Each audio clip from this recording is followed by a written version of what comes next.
क्या आपको भी वेरिकोसील की प्रॉब्लम है? तो दवाइयों के साथ साथ आप इन चीज़ों को फॉलो करो, आपका भी वेरिकोसील बाकी पेशेंट की तरह ठीक हो जाएगा।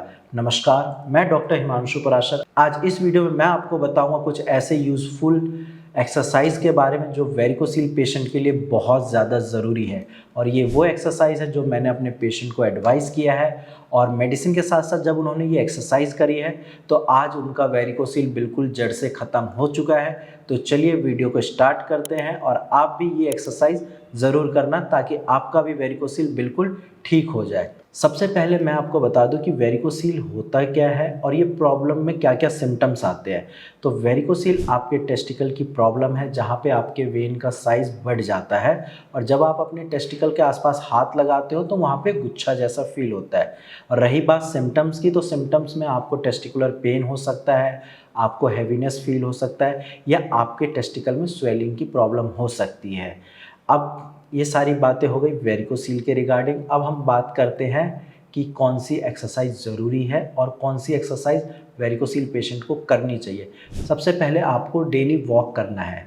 10 से 15 मिनट वॉक करिए, ज़्यादा तेज़ नहीं करना, नॉर्मल आप वॉक करिए, पार्क में कर सकते हैं, और सपोर्टर पहनकर करना है। इससे क्या होगा कि जब आप वॉक करेंगे आप फ्रेश एयर इनहेल करेंगे।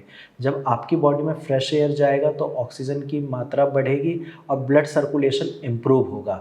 सेकंड पॉइंट है, आपको बेड पे लेट जाना है या ज़मीन पे लेटकर अपने पैर को दीवार के सहारे ऊपर करके रखना है।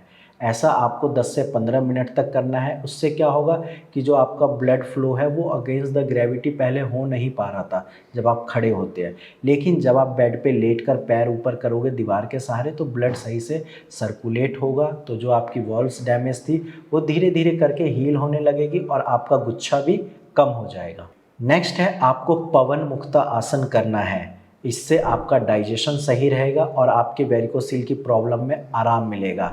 और नेक्स्ट एक्सरसाइज है, आपको ज़मीन पर लेट जाना है अपने बैक के बल पे, और जब पीठ के बल पे आप लेटेंगे तो आपको अपनी नीज़ को बेंड करना है और हिप को ऊपर करना है। एक ब्रिज टाइप की फॉर्मेशन बनेगी, ये आपको रेगुलर करना है। इससे ब्लड सर्कुलेशन बढ़ेगा, प्लस आपके पेल्विस एरिया की जो मसल्स है वो भी स्ट्रांग होगी। एंड नेक्स्ट एक्सरसाइज जो आपको करनी है वो है कीगल एक्सरसाइज। कीगल एक्सरसाइज आपकी पेल्विक मसल्स को स्ट्रेंथ प्रोवाइड करती है। आपके जो टिश्यूज डैमेज है वो धीरे धीरे हील होंगे, आपके जो ब्लड सर्कुलेशन है वो इम्प्रूव होगा, और ऑटोमेटिकली आपके वेरिकोसील में काफ़ी ज़्यादा आराम मिलेगा। एंड नेक्स्ट जो है वो है डीप ब्रीदिंग। आपको लंबी सांस लेनी है, थोड़ी देर लंबी सांस लीजिए और उसके बाद फिर उसको थोड़ी देर होल्ड करके फिर रिलीज़ करना है।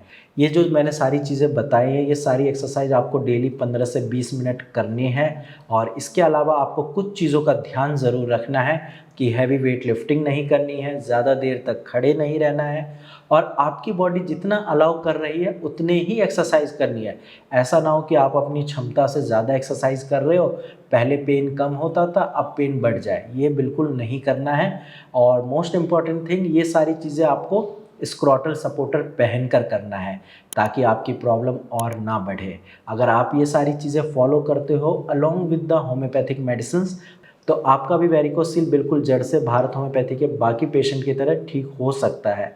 बस आपको इन चीज़ों का ध्यान रखना है, ये सारी चीज़ें करनी है, तो आप भी बिल्कुल ठीक हो जाएंगे। बाकी अगर आपके पास कोई टेस्ट रिपोर्ट है तो आप डायरेक्ट मेरी टीम से शेयर करिए, हम आपको काफ़ी अच्छे से गाइड कर देंगे। आज की वीडियो में इतना ही, धन्यवाद।